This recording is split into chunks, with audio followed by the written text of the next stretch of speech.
broken men don't listen to me. They listen to people like Jesse Waters. I would love to help. I have a successful career that I enjoy. I'm in a happy marriage. I have a daughter. You would think maybe I would have something to say that could help these men, but they would prefer to just like fantasize about being able to be a sexual predator protected by the fact that the people that are being preyed on don't want to lose their jobs. I don't know. Anyway, we're going to move on to our main story in just a sec because we don't have much time. There's a weird thing about the stream. YouTube live streaming is a broken process, so I can see that like 1,900 of you are there. Thank you for being there, and especially the half of you who hit the like button. But unfortunately, the chat is not updating for me, so I would love it to see your chat. I know there is chat, but for whatever reason, I can't read it. So anyway, thank you, and we'll go into one more story, and we're going to get to Alina Habba in just a sec. Laura Ingraham, fresh off, a year and a half of pumping up the Biden impeachment, the Smirnov thing, that turned out to be nothing. She's not going to admit fault. She just moves on with her life. And years of supporting the big lie. Now, in advance of the presidential election, has to do some projection, which is, she is now saying the Democrats are preparing to fabricate just enough votes to steal the presidential election. You know how they do. The thing that they do that cannot be established in a court of law despite 100 attempts to do so. You know how they do that. So this is her saying that because the Supreme Court is now not going to allow Donald Trump to be taken off the ballot, what they're going to do is cheat by opposing voter ID, a thing that in the vast majority of these states we never needed to have successful, reliable, and secure elections. Now, they, in their effort to disenfranchise the sort of people that are less likely to have that ID, if you oppose that, that is, by the definition of Laura Ingraham, cheating. Okay? And she's doing all of the hits from Donald Trump. Mail-in ballots, the fact that it might take a few days or a week to know for sure in some of the very closely contested states. She's already preparing her audience for it. If there is any uncertainty, that means, by definition, Donald Trump won. And if he didn't, then Biden is cheating and he's going to steal the election. So, that's what they're doing. Again, all of this tied in some way to voter ID. You all need to be prepared because the months leading up to the November election are going to be wild for conspiracy theories, dis and misinformation, deep fake videos, 1 million a day of every notable politician and person in politics. They're going to be fun. I'm spending as much time as I can in advance of that warning people, just for the hope that someone will see one of these videos and rather than just accepting it, think, wait a second, I know that bad actors, of which there are millions, can use technology to spread misinformation, and even if it's revealed to have been a lie, far fewer people are ever going to see the clarification than saw the misinformation in the first place. I just am hoping to avoid some of that. So with that said, why don't we move on to our main story, which is this. Alina Habba talking with Jesse Waters, unfortunately, and this is what she had to say, or more appropriately, to lie. It was a crazy reaction to something everybody knew was going to happen. Do you know what it reminds me of, Jesse? Do you remember in 2016 and 2020, and you had these women, their memes now of them crying when Donald Trump won, just the outbreak. I remember waking up at 2 a.m. and watching liberals just shed liberal tears. That is what's happening. Yeah, so that is Alina Habba responding to Jesse Waters saying that everyone is freaking out about the Supreme Court decision, which, again, he says everybody expected it to go that way. Yeah, we did. That doesn't mean it's not corrupt. But that's why we're not really freaking out, like we're arguing against why we think they're wrong. But that's not good enough. We have to be freaking out. We have to be losing our minds. And even that isn't enough, because Alina Habba jumps in to say, you know what it's like?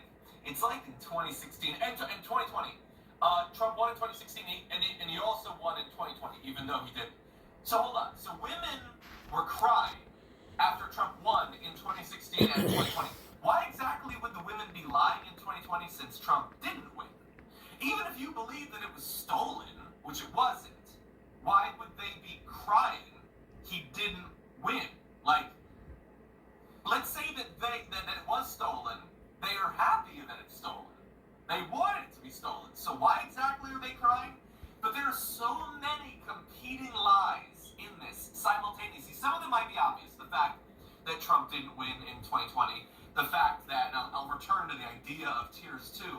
But much more importantly, way back in 2016, that's 8 years ago, there is good reason to believe that Alina Habba was a lib back in 2016. The people who went to her apparently mediocre law school say that she was more of a lefty type person back there. Now she has to pretend, well, I mean, I'm with Trump now, so I always was with Trump. And back in 2016, when I saw women crying, I delighted in it. I don't believe it. I don't believe that that's actually the case. But you know what? I don't especially care. Let's pretend that it is actually the case. And I'll go a couple minutes on this. So the idea is that women were crying because Donald Trump won. Not in 2020 because he didn't and they didn't cry. That's just a lie. But let's go to 2016 because I think it's likely that some people probably did cry. And among those, I think women probably were overrepresented. Now, she, as a liberal back then, would not be delighting in women or anyone else crying about Donald Trump becoming president. But let's pretend that she was.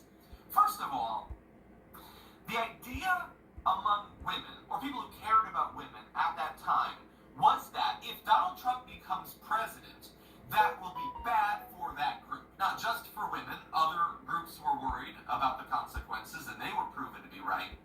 But, okay, so now it's not hypothetical, of course. Now we're 8 years in the future, so was it bad for women? Unfucking disputably, it was bad for women. He literally put Supreme Court justices on the court to strip away their rights. Now, Alina Habba can pretend to disagree with them on that, but they were right to be worried. Why wouldn't they be crying in that way? And even if she actually disagrees with them on the politics of, say, abortion or whatever, and as apparently a decades-long liberal, who knows if she even does, imagine like the masquerade that she has to participate in right now, which is, look, I'm having my 15 minutes of fame, and I don't know what is standing on the other side of this for me, so I have to cling to it as long as possible in the hope that Donald Trump, against all odds and against all of what we know about his payment history, actually pays me for losing him hundreds of millions of dollars. So I guess I hate women, and when women are worried about their rights being taken away, that's good. The lip tears. Well, when they accurately predict that their rights are on the line, I love it. I love when people like me lose their rights. I fucking love it. I hate myself, to be clear. I love that. I hate me and people like me. And I really think that people like me probably have too many rights. And if it would make you conservative men happy, you can strip them away from us. I'll give them up willingly. Just please let me be on Fox News. Please let me be on Newsmax and OAN or whatever. I want to be on some shitty, crusty old white man's podcast. So you guys, just let me do that, please. You can take whatever rights you want. It's fine. He said, let him be on some shitty man's podcast. You want to take away my ability to Oh have my a career, just goodness. pay me first.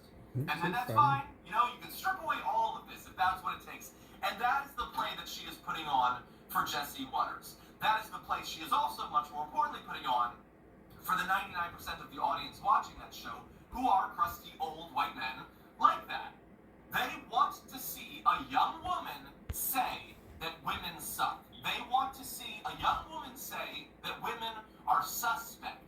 They don't deserve consideration. They don't deserve compassion. And their rights should be up to the men to decide which ones they get to keep, and probably not many. That is the game she is playing. She is not unique or alone in playing that game. And I don't know if her 15 minutes of fame will last any longer than some of the others who we've previously talked about and now don't even remember exist. It is likely that that will be the case for her, and her legal reputation will be in an utter tatters, although, to be fair, not just because of her alliance to Donald Trump, but because she doesn't seem to be a very good lawyer, and then that will be it. And then she'll get to see what relationships in her personal life she'll still be able to maintain. Maybe the women in her family that have seen her go from apparently a lib to someone who is bowing down to right-wing male power. I don't know, it's a weird career path, man. But again, she is not unique in that. She is also not just doing the thing others have previously done, but a cautionary tale, I would say, to others in the future. Although, again, she is getting paid, so maybe the tale is not that cautionary. Maybe it's worth it. Maybe some things, like your values and your principles, do actually have a dollar value that can be attributed to them. And maybe it's high enough for her. I don't know. I don't know. Anyway, I want to thank everyone for being here. Apologies about the chat. The chat has not updated since nearly 20 minutes ago, despite the fact that nearly 3,000 of you are there. So the only way that you can communicate with me is to hit the like button. I can see that going up. So on your way out, if you wouldn't mind doing that, I would very much appreciate it. With that said, coming up in less than 10 minutes, we do have the full Damage Report show, so I hope to see you there.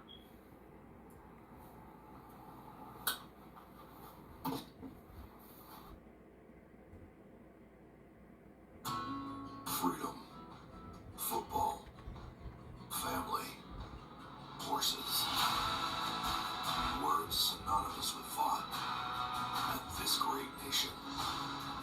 Vought may be international now, but he was American first. Born from the hands of hardworking men and women just like you, who know the value of an honest day's labor. Vought is more than a company. It's a testament of what Americans can do together. Today, we salute the real heroes. The ones who keep this country safe and sound by cracking open an ice-cold turbo rush for the big game. To freedom, to football, to family, to horses.